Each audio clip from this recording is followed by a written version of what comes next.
The janitor tore the $1 million painting in half. Victoria Brennan dropped her coffee. The ceramic shattered against Italian marble while canvas fibers drifted between them. For 3 heartbeats, neither moved. Security! Her voice cracked on the second syllable. The janitor stepped back from the ruined frame, hands visible and empty. Where the painting had hung, a small device blinked against the wall. Red light, steady pulse, the kind of thing he'd seen before, in places where people died for secrets. "Ma'am, don't move." He kept his tone neutral, like discussing a spilled drink instead of surveillance equipment. "That device has been recording everything in this office." 2 guards burst through the door, hands on their weapons. The older one recognized him. Thorne, the night janitor who never missed a shift. "What the hell did you do?" "My job." He nodded toward the exposed device. "Someone's been listening to your CEO. Check the frequency. It's military grade." Victoria stood frozen between her desk and the destroyed painting. Coffee pooled at her feet, seeping into the Tabriz rug her father had imported 30 years ago. "Cuff him," she said, but her voice lacked conviction. Her eyes stayed on the blinking light. The janitor didn't resist when security approached. His daughter's hospital bill crinkled in his chest pocket. The surgery she needed, the money he didn't have. Tomorrow he'd have no job. But right now, that didn't matter. "There's another device," he said, "behind your father's portrait in the boardroom. It's been there longer." The younger guard reached for his cuffs. "Sir, you're under arrest for destruction of property." "Wait." Victoria's hand rose. Something in the janitor's eyes. Calm certainty where there should be panic. "How do you know about the boardroom?" "Because I've been watching someone access it after hours. Someone with executive clearance." The red light blinked faster now, as if sensing exposure. Through the windows, dawn crept across the city. In 4 hours, the merger vote would begin. In 4 hours, everything would change. Behind her father's portrait, older secrets waited. The Brennan Industries tower never slept. Even at 4 in the morning, elevators hummed their different notes. Service cars groaning in B-flat. Executive Express singing in clean F-sharp. Elias Thorne knew every sound after 3 months of night shifts. He pushed his cleaning cart through the 42nd floor, past offices where $1 million deals died on designer desks. Victoria Brennan's light still burned in the corner suite. Through the glass, he watched her sign document after document, each signature worth more than he'd make in a lifetime. The merger deadline loomed. 6 hours until the board convened. 6 hours until Brennan Industries either absorbed Steinberg Tech or got devoured by it. His phone buzzed. Ella's voice thin with sleep. "Daddy, did you remember to eat?" "I'm eating right now, baby." The lie came easy. "Go back to sleep. Love you." "Love you too." He pocketed the phone next to her medical papers. The specialist wanted $70,000 for the surgery. Might as well have asked for the moon. The executive kitchen smelled like old coffee and ambition. Elias wiped down surfaces that were already clean, his movements automatic while his mind cataloged irregularities. The head of security had badged in at 2:40. The COO's office lights had flickered on and off in a pattern that wasn't random. And underneath it all, that faint electromagnetic hum that made his old instincts wake up. "You always work this late?" Victoria Brennan stood in the doorway, empty coffee mug in hand. Up close, exhaustion had carved lines around her eyes that makeup couldn't hide. "Night shift pays better, ma'am." He didn't mention it still wasn't enough. "Fresh pot just finished brewing." She moved to the coffee station, her Louboutins clicking against marble. "The merger's killing me. 20-hour days, and Richard keeps pushing for more concessions." Richard Sutton, the COO who worked late when he thought no one was watching. "My father built this company from nothing." Victoria stared into her coffee like it might hold answers. 40 years of his life in these walls. Now I have 6 hours to decide whether to save it or sell it. Elias continued cleaning, careful to maintain the invisible line between service and familiarity. But something made him speak. "Your father's portrait in the boardroom. When was it hung?" She looked up sharply. "Why?" "The frame's been disturbed. Noticed it during my rounds." Half-truth. He'd noticed someone accessing that room at 3 a.m., staying just long enough to check something behind the painting. It went up after he died, 20 years ago next month. Her knuckles whitened around the mug. Richard commissioned it. Said Dad deserved to watch over what he built. The hum grew stronger, a frequency that bypassed the ears and went straight to the bones. Elias had heard that pitch before, in places where IEDs waited beneath innocent ground. his hand stilled on the cleaning cloth. "Ma'am, you might want to have security sweep the executive floors." "For what?" Before he could answer, her desk phone rang. The display showed an internal extension, the boardroom, but the boardroom was empty. He'd cleaned it an hour ago. She answered on speaker. "Hello?" Static, then a whisper of recorded voices, too faint to understand. The line went dead. The boardroom door stood open when it should have been locked. Elias followed Victoria inside, his cart forgotten in the hallway. Her father's portrait dominated the north wall, oil paint eyes watching over an empire built on silicon and sacrifice. "Someone's been in here." Victoria's voice carried an edge sharp enough to cut. "This door requires executive authorization." The electromagnetic hum intensified near the painting. Elias moved closer, each step measured. The frame sat a quarter-inch off true. Fresh scratches marked the brass plate beneath. "Samuel Brennan, founder, 1,943 to 2,005 inches. Ma'am, I need you to step back." "Excuse me?" He didn't repeat himself. Instead, he reached for the frame's edge. 20 years of dust had settled everywhere except one corner. Someone had touched this recently, repeatedly. Behind the portrait, embedded in the wall, a device no bigger than a matchbox pulsed with red light. Military-grade surveillance, the kind that could pick up a whisper from across the room and transmit it anywhere in the world. "What is that?" Victoria's question came out strangled. "Trouble." Elias studied the device without touching it. "Band 7.2 frequency. Executive override encryption. Someone's been listening to every board meeting for God knows how long." Security arrived like a storm. 3 guards with hands on weapons, confusion on faces. The head of security, Marcus Webb, pushed to the front. "Sir, step away from the wall." "Check your access logs," Elias said, keeping his hands visible. "See who's been in here after midnight." "You don't give orders here, janitor." Webb's hand moved to his taser. "Miss Brennan, should we—" "Wait." Victoria held up one hand while pressing the other to her stomach. "How long has it been there?" Elias examined the wall around the device. Paint had yellowed with age, except for a small circle where the device had blocked UV exposure. "Years. Maybe since the day this portrait went up." "Impossible. We sweep for bugs quarterly." "Not for this frequency." He turned to face her.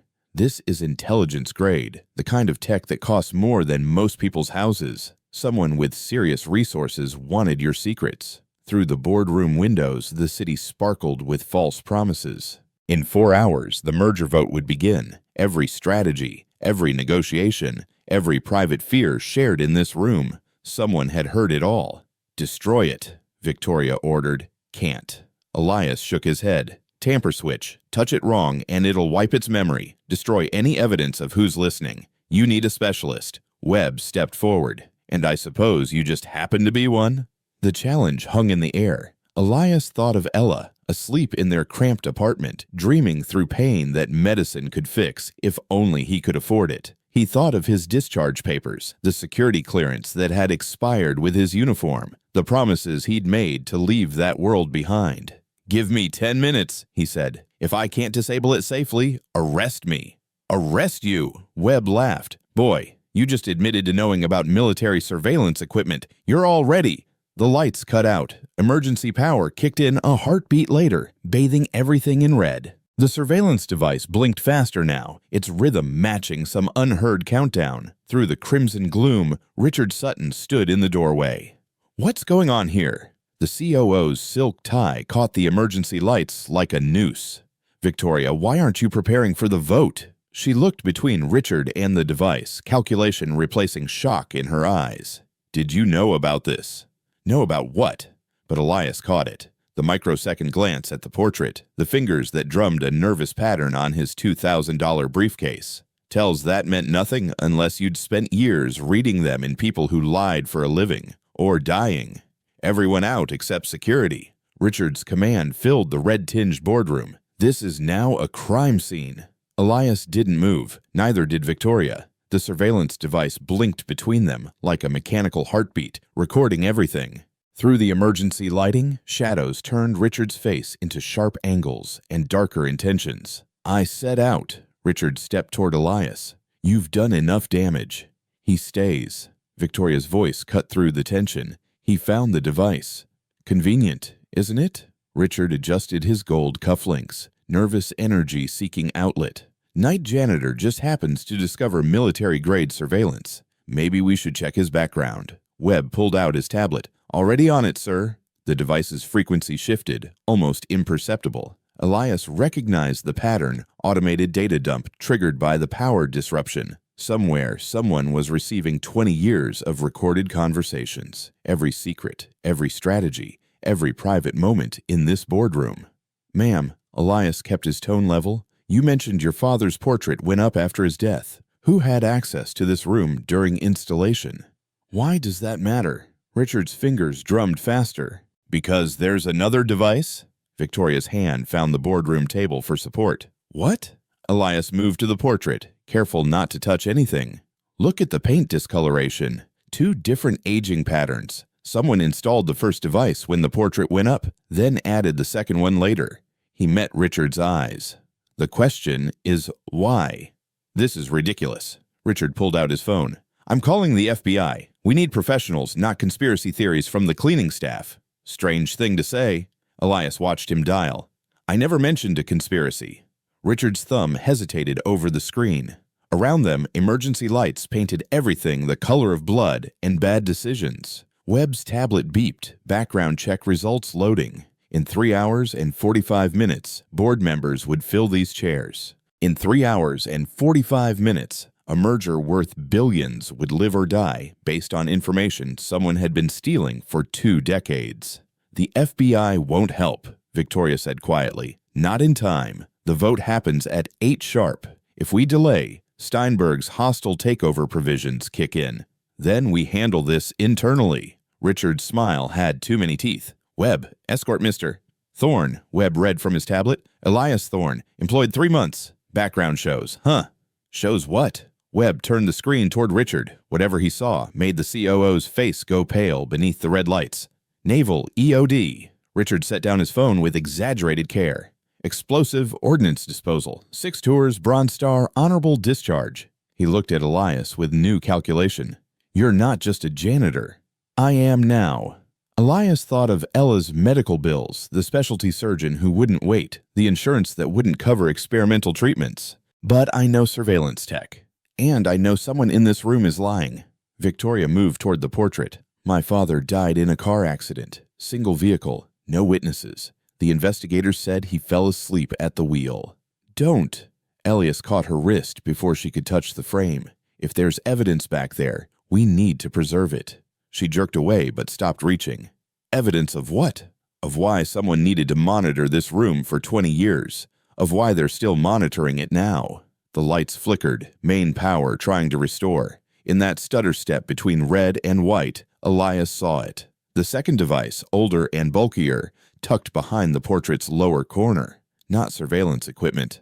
A recording device. Richard. Victoria's voice had gone deadly quiet. You commissioned this portrait. You supervised the installation. You've been in every major board meeting for 20 years. Victoria, you can't possibly think. Who else has the access codes? Who else knew about the Steinberg negotiations before we announced them? She stepped closer to him.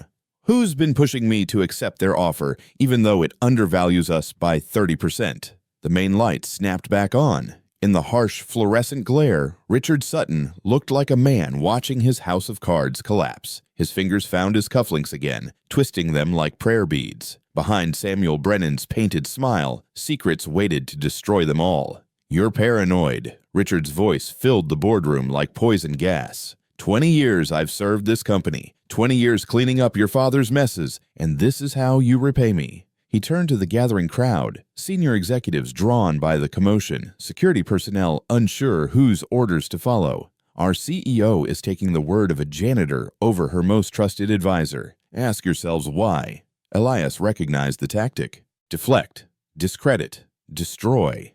He'd seen it in interrogation rooms from Kabul to Kandahar, but Victoria wasn't trained for this kind of warfare.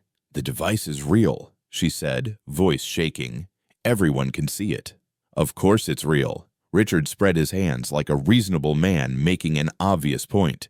Corporate espionage is a constant threat. The question is, who planted it? His gaze fixed on Elias, the man who conveniently found it, or someone trying to sabotage this merger. More executives pushed into the room, Ted from legal, Sarah from acquisitions, board members who'd vote in 3 hours. Richard was building an audience for Victoria's humiliation. Check the access logs, Elias said quietly. Richard smiled. By all means. Webb? The security chief's tablet glowed with data. Last night's logs show. That's odd. What's odd? Victoria leaned forward. Mr. Sutton badged into the boardroom at 2:53 a.m. Webb scrolled further. Duration 12 minutes. Reviewing merger documents. Richard didn't miss a beat. All perfectly legitimate. Unlike breaking into restricted areas and destroying company property. But Elias had caught the tell. Richard's thumb moving to his cufflink again, twisting it in a specific pattern. 3 turns left, 2 right. The kind of unconscious habit that emerged under extreme stress. 12 minutes is a long time to review documents in the dark, Elias observed. The lights were never activated. How would you know that? Because I was cleaning the floor. Saw you enter. Saw you leave. Saw you checking something behind that portrait. The room went still. 20 executives held their breath while the surveillance device blinked its red confession. Through the windows, dawn painted the city in shades of accusation. Richard's face cycled through emotions. Surprise, calculation, decision. This man is obviously disturbed. Webb, I want him arrested for vandalism, trespassing, and corporate espionage. Now. Sir, Webb hesitated. His background check shows.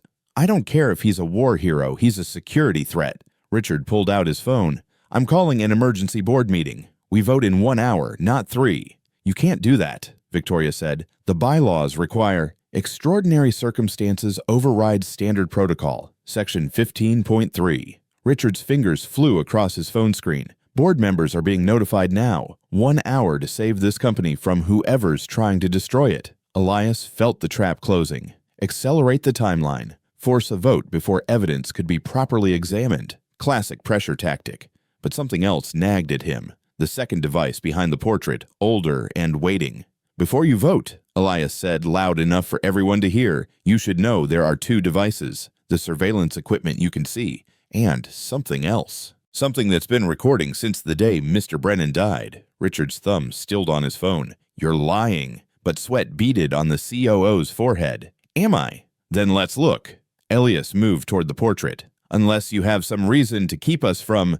Nobody touches anything until the FBI arrives. Richard's voice cracked like a whip. This is a crime scene. Whose crime? Victoria stepped between Richard and the door. Because right now, the only person acting suspicious is you. The crowd of executives shifted, alliances fracturing along invisible lines. Some moved toward Richard, old guard protecting their own. Others gravitated to Victoria, younger staff who'd chafed under the COO's control. Webb's radio crackled. Sir, we've got movement in the server room. Someone's accessing the backup drives. Richard's cufflink snapped off in his fingers. The tiny sound echoed like a gunshot. Behind the portrait, the second device activated with a click that everyone heard. A voice, tinny with age but unmistakably clear, drifted through the boardroom. The old man won't sign. He's threatening to go to the SEC. Then Richard's voice, 20 years younger but still recognizable. Then handle it. Make it look like an accident. The recording stopped. In the silence that followed, Elias heard 3 sounds. Victoria's sharp intake of breath, Richard's phone hitting the floor, and somewhere in his chest pocket, his own daughter's medical papers crinkling like hope about to die. Security log timestamp 0347 hours. Webb's voice cut through the boardroom chaos with military precision. He held his tablet like evidence at a murder trial, which it might have been. Subject identified as Elias Thorne, former Naval Explosive Ordnance Disposal Specialist, clearance level November 7 Alpha. Honorable discharge after 6 tours, Bronze Star with Valor, Purple Heart, Naval Commendation Medal with Combat Distinguishing Device. The executives who'd been edging toward the door stopped. November 7 Alpha meant intelligence work. It meant secrets that stayed classified for decades. That clearance level? Ted from legal swallowed hard. That's higher than what we require for board members. Your janitor, Webb continued reading from the official Navy record, is qualified to identify and dismantle military-grade surveillance equipment, improvised explosive devices, and assassination tools. Victoria's legs gave out. She caught herself on the boardroom table, merger documents crumpling under her palms. My father. All these years, I thought. Don't. Richard's voice came out strangled. That recording could be anything. Deepfakes, voice synthesis. From 20 years ago, Elias kept his tone professionally neutral, the way he'd been trained to deliver bad news. That device predates commercial voice synthesis by a decade. Analog tape, magnetic storage, can't be faked. The second device clicked again. More voices spilled into the room. Ghosts of corporate conspiracies passed. Brennan's meeting with the district attorney tomorrow. A woman's voice, nervous. He has documents. Richard again, cold as winter. He won't make that meeting. Sir, that's necessary. The merger with Steinberg depends on it. Without Brennan's shares, we lose control. But his daughter will inherit a fortune and a story about her father's unfortunate accident. Brake lines fail. It happens. The recording hissed into silence. 2 decades collapsed into 30 seconds of confession. Around the boardroom, executives backed away from Richard like he was radioactive. Sarah from acquisitions pressed herself against the window. Ted from legal fumbled for his phone, fingers shaking too hard to dial. FBI, he whispered. We need the FBI. But Elias watched Victoria. Her face had gone the color of old paper, eyes fixed on her father's portrait. In the painting, Samuel Brennan smiled with the confidence of a man who'd built an empire. He'd never known his partner was planning his death. You killed him. The words came out of Victoria like pulled teeth. 20 years of board meetings, 20 years of family dinners. You held my hand at his funeral. Richard's hand moved to his pocket, not for a weapon, but for his phone. Webb stepped forward, hand on his sidearm. Sir, don't. I need my lawyer. You need more than that, Elias said. Through the boardroom windows, the city blazed with morning sun. 7 a.m., 1 hour until the original vote, 15 minutes until Richard's accelerated timeline. But none of that mattered now. The merger, the hostile takeover, the billions at stake.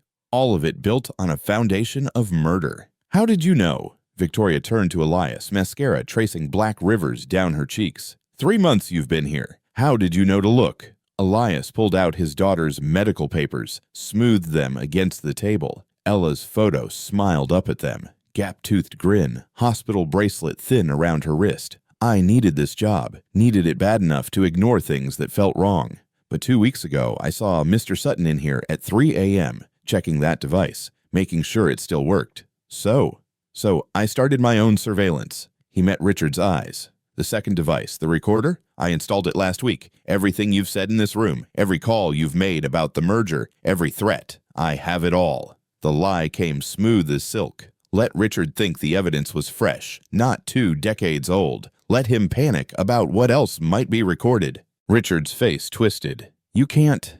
That's entrapment, illegal surveillance. It won't hold up in court. Your conspiracy to commit murder will. Webb had his cuffs out now. Mr. Sutton, I'm placing you under detention until law enforcement arrives. You don't have the authority. Actually, he does. Victoria stood straighter, CEO Steele replacing daughter's grief. As of this moment, you're suspended pending investigation. All access revoked. All votes canceled. She looked around the room. Can I get a board motion? Seconded, said 3 voices at once. Richard lunged for the old recording device. Elias moved faster, 20 years younger, and trained for this. They hit the ground hard, Richard's desperate fingers clawing for evidence that had already damned him. Around them, executives scrambled back, someone screaming for security, someone else shouting about the FBI. 50 million, Richard gasped from beneath Elias's restraining hold. The Steinberg deal. They paid me 50 million to deliver this company. I can cut you in. Your daughter needs surgery. Don't. Elias's voice could have cut glass. Don't you dare mention my daughter. Webb's team pulled them apart. 4 guards needed to control Richard's thrashing. As they dragged him toward the door, the COO's eyes found Victoria one last time. Your father was weak. He would have destroyed everything we built. No, Victoria said quietly. You destroyed it. 20 years ago in a parking garage. The rest was just echo. The door closed on Richard Sutton's cursing. In the sudden quiet, Elias became aware of his own breathing, the ache in his ribs where they'd hit the floor, the weight of what had just happened. He'd walked in here a janitor. What was he now? Mr. Thorne, Victoria's voice pulled him back. We need to talk about your future. The executive bathroom mirror reflected a stranger. Elias pressed paper towels to his split lip, courtesy of Richard's desperate fight. Through the door, he heard Victoria fielding calls, FBI, SEC, board members demanding answers. In 20 minutes, she'd need to address the full board. In 20 minutes, he'd be unemployed. His phone buzzed. Text from Ella. Daddy, the doctor called. They need an answer about the surgery by Monday. Monday. 3 days to find $70,000 he didn't have. He typed back, "Don't worry, baby. I'll handle it." Another lie to add to the collection. Webb knocked and entered without waiting. "Miss Brennan wants to see you. Now." The walk back to the boardroom felt like a funeral march. Maintenance staff lined the hallways. His people, the invisible army that kept the building running. Some nodded. Others looked away. By noon, they'd all know Thorne, the janitor, had tackled the COO. By evening, he'd be a liability no company would hire. Elias. Victoria stood alone among the scattered merger documents. The room still smelled like Richard's cologne and fear. Sit. I should clock out. My shift ended an hour ago. Sit. She pushed a folder across the table. Read. The papers blurred, then sharpened. Employment termination, effective immediately. He'd expected that. But underneath, a consulting contract. Brennan Industries Security Specialist. The number at the bottom had too many zeros to be real. I don't understand. You saved my company. Maybe my life. Victoria's fingers traced the edge of her father's portrait, still crooked on the wall. But more than that, you told the truth when lying would have been easier. Ma'am, Richard's lawyer is already spinning stories. Says you planted that recording. Says you're a disgruntled employee with PTSD. Trying to extort money for your daughter's medical bills. She met his eyes. Is any of that true? Elias thought of the device he'd found behind the portrait, the 20-year-old recording that had been waiting like a patient ghost. He thought of his lie to Richard, claiming he'd installed it. The recording was already there. I just helped it speak. I know. She smiled sadly. Richard was many things, but he wasn't stupid. He would have found any device you planted within days, which means my father knew someone might betray him. He built his own insurance policy. Through the window, police cars circled the building like sharks. The media would arrive soon. By lunch, the story would break. CEO's trusted partner arrested for founder's murder. Stock prices would crater. The Steinberg deal would collapse. Everything Samuel Brennan built would shake to its foundations. You should take the contract, Victoria said. We'll need someone who sees what others miss. I'm a janitor. You're a father who sacrificed his career to save a stranger's life. You think I don't recognize that? She pulled out another paper. This is a medical leave authorization for your daughter. Full coverage. The experimental surgery, the recovery, everything. Backdated to your first day of employment. Elias's hands shook. That's not legal. Neither was murdering my father. Sometimes we balance the scales however we can. Victoria stood, CEO armor back in place. I need to address the board in 10 minutes. Tell them why their votes don't matter anymore. Why the merger is dead. Why 20 years of leadership was built on blood. What will you say? The truth. She paused at the door. Will you stay? I could use someone in that room who understands the cost of doing what's right. Elias looked at the contract, at Ella's medical papers, at the portrait of a man who'd hidden evidence of his own murder. Every choice had a price. Every price came due. I'll need to call my daughter first. Use my office. Victoria gestured down the hall. Tell her she has a brave father. Alone in the boardroom, Elias dialed home. Ella answered on the second ring, voice thick with sleep and medication. Daddy, is everything okay? Everything's going to be fine, baby. For once, it wasn't a lie. Remember when you asked why we do what's right, even when it hurts? Yeah, because that's how we sleep at night. That's how we look at ourselves in the mirror. He touched his split lip, already healing. I've got good news about your surgery. Her squeal of joy echoed through the executive floor. Somewhere, Richard Sutton sat in federal custody. Somewhere, Samuel Brennan's ghost could finally rest. And here, in a boardroom built on ambition and betrayal, a janitor chose to stop being invisible. He signed the contract with a steady hand. Time to face the board. The boardroom filled like a courtroom. 12 board members in $1,000 suits, FBI agents with recording devices, and one former janitor in a gray uniform with a split lip. Victoria stood at the head of the table where her father once commanded an empire. Before we begin, said Harrison Pike, senior board member and Richard's golf partner for 15 years, I move to postpone this meeting pending legal review. Motion denied. Victoria's voice cut through the murmur. Sit down, Harrison. You can't. FBI Special Agent Martinez. Victoria nodded to the woman beside her. Would you please share your preliminary findings? Martinez opened her tablet. At 7:18 this morning, we took Richard Sutton into custody for conspiracy to commit murder. The evidence includes an authenticated recording from the premises dated 20 years ago, corroborated by financial records showing $50 million in offshore payments from Steinberg Industries. That's impossible. Harrison stood anyway. Richard would never. Sit down. Victoria's father's portrait watched as she became the CEO he'd raised her to be. Or Agent Martinez can add obstruction to your charges. Elias watched the room fracture. The old guard, Harrison, Phillips from finance, Chen from operations, clustered together like guilty children. The younger members leaned forward, sensing blood in the water. 20 years of careful alliances crumbled in 20 seconds. Mr. Thorne, Victoria gestured to him. Please tell the board what you discovered. He stood slowly, aware of every eye tracking his maintenance uniform. 3 devices. First, the surveillance equipment broadcasting boardroom discussions to an external server traced to Steinberg Industries. Second, a recording device installed the day Mr. Samuel Brennan's portrait was mounted. Third, he pulled out his phone, hit play. Richard's voice filled the room, recorded just last week. The old man's daughter is getting suspicious. If she digs too deep, we'll need another accident. Make it clean this time. Gasps rippled through the room. Harrison's face went gray. That's from Tuesday's executive session, Victoria said, the one where you all discussed my emotional instability and potential removal. Mr. Thorne had been monitoring the situation for 2 weeks after witnessing suspicious activity.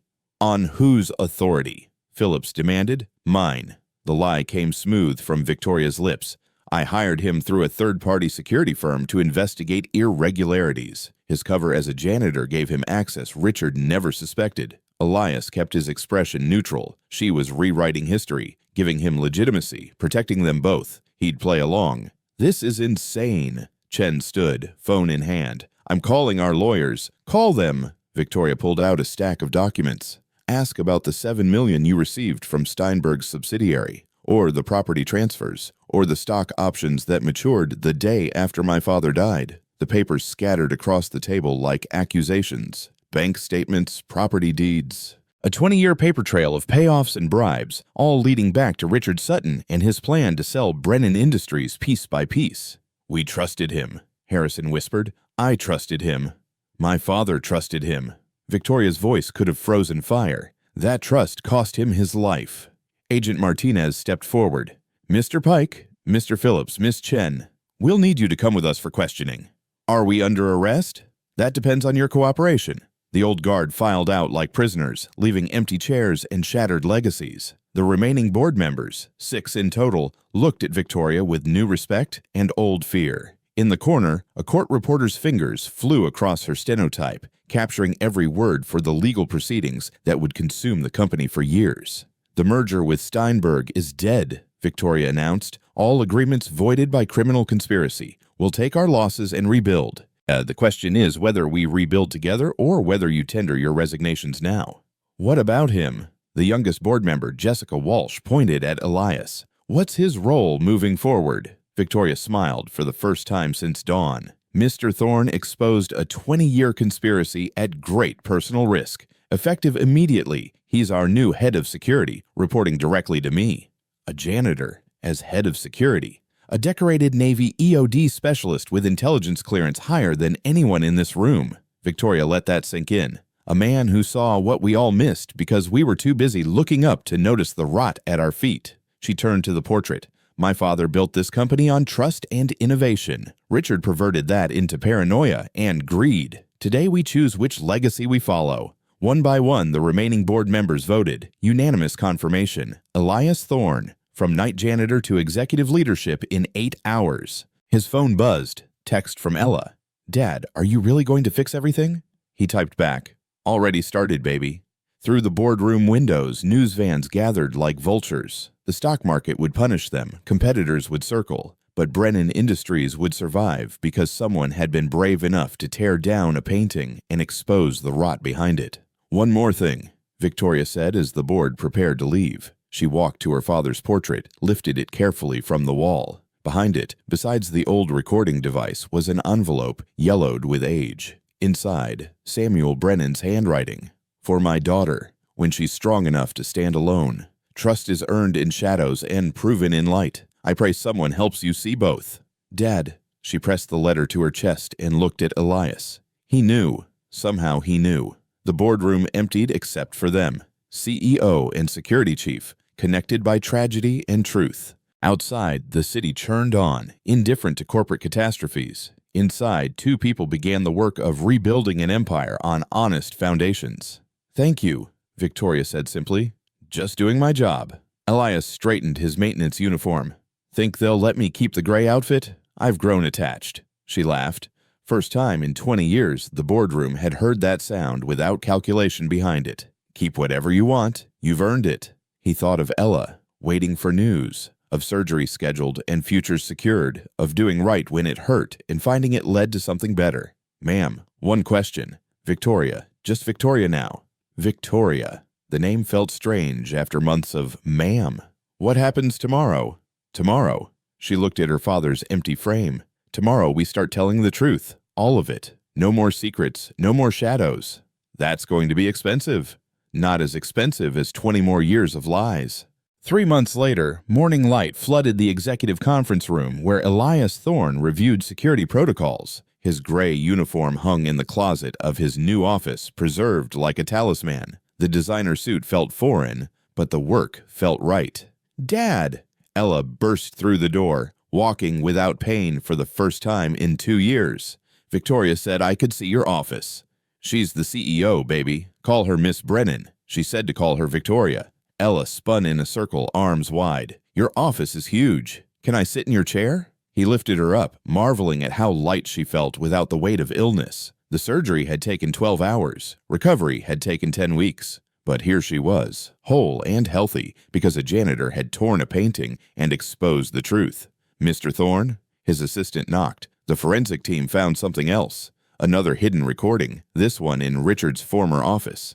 20 years of crimes, meticulously documented by a man who'd believed his own blackmail would keep him safe. Each discovery added years to his sentence, currently standing at life without parole. The memorial wall in the main lobby bore Samuel Brennan's portrait now, the same painting, carefully restored. Beside it, a plaque. Truth is earned in shadows and proven in light. Employees touched it for luck each morning, a new tradition born from old tragedy. The stock's up 12%, Victoria reported, entering with coffee and quarterly reports. Turns out investors prefer honesty to conspiracy. Who knew? She looked younger these days, the weight of secrets lifted. The merger with Steinberg had collapsed, but 3 other companies had approached with better offers. Clean money from clean partners. Any word from the FBI? Elias asked. Harrison Pike pled guilty, 2 years minimum security in exchange for testimony. Chen's fighting it, but her lawyer says she'll fold by Christmas. Victoria paused. They found 7 more companies Richard was selling information to. The investigation might take years. Job security for me then. That's not why I kept you. She watched Ella reorganize his desk with 8-year-old logic. You see things others miss, like her. She's testing which drawer squeaks, isn't she? Future security chief in training. Elias smiled. She gets it from her mother. They stood in comfortable silence, CEO and security chief, bound by shared trauma, transformed into shared purpose. Outside, the city hummed with ordinary conspiracies. Inside, Brennan Industries ran clean for the first time in decades. The Times wants to do a feature, Victoria said. The janitor who saved a company. Human interest angle. No. Elias. I'm not a symbol. I'm not a story. I'm just someone who did his job. He met her eyes. The same as you. My job didn't require tearing apart $1 million painting on faith. Your job required trusting the man who did. Another silence, this one waited with understanding. They'd both paid prices for truth. They'd both found it worth the cost. Daddy. Ella tugged his sleeve. There's a weird sound in the wall. Both adults froze. Elias knelt beside his daughter, listening. A faint hum, barely audible, from behind the ventilation grate. Could be nothing, Victoria said. Could be. But Elias was already reaching for his tools, the ones he'd carried as a janitor, kept in his executive desk. Ella, go find my assistant. Tell her we need a maintenance team. Is it another bad thing? Maybe. Or maybe just old wiring. He ruffled her hair. But we check everything now. That's how we keep people safe. Ella ran off, sneakers squeaking on marble. Victoria helped him remove the grate. CEO manicure be damned. Behind it, wrapped in 20 years of dust, another device waited. Richard really was paranoid, she breathed. Or someone else was. Elias photographed the device before disabling it. This one's different. Older model, different frequency. Might predate Richard altogether. Then who? That's what we find out. He sealed the device in an evidence bag.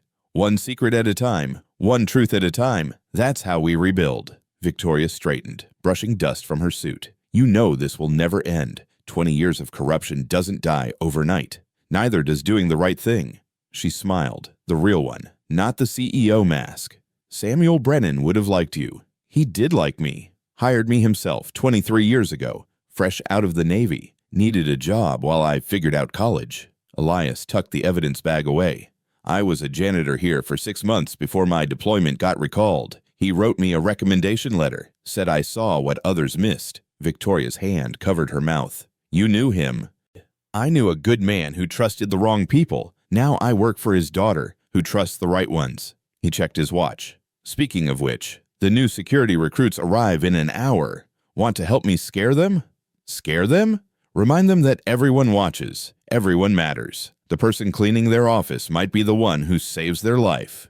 He grinned. Your father taught me that.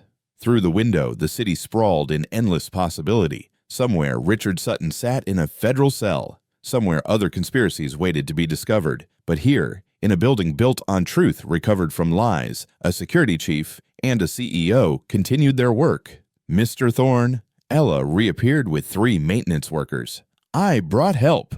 That's my girl. He turned to the workers, men and women he'd shared break rooms with, who now looked at him with mix of respect and uncertainty. Grade 7 needs a full sweep. Document everything. If you find anything unusual, bag it and tag it. Yes, sir. They worked with the careful precision of people who'd learned that details mattered, that the smallest discovery could change everything. Elias watched with pride. His people, his responsibility now. One more thing, Victoria said quietly. Legal wants to know what to do with the old surveillance recordings. 20 years of boardroom secrets. Burn them. All of them. They could be evidence in other. We got Richard. We got justice. The rest is just poison. Elias thought of all the small betrayals those recordings held, all the marriages and careers that could be destroyed by old secrets. Your father's death deserves justice, but not everyone's secrets deserve exposure. Sometimes mercy is the hardest truth of all. Victoria nodded slowly. I'll tell legal. Destroy everything except what's needed for the criminal cases. Good. A new tradition was born that day. Every month, Elias would walk the building with maintenance staff, checking for things that didn't belong. Every month, Victoria would join them, CEO and janitors together, proving that every set of eyes mattered. The city moved on. The stock market forgot. But in the Brennan Industries building, people remembered the janitor who tore a painting and saved them all. Sometimes the smallest acts of courage echo the longest.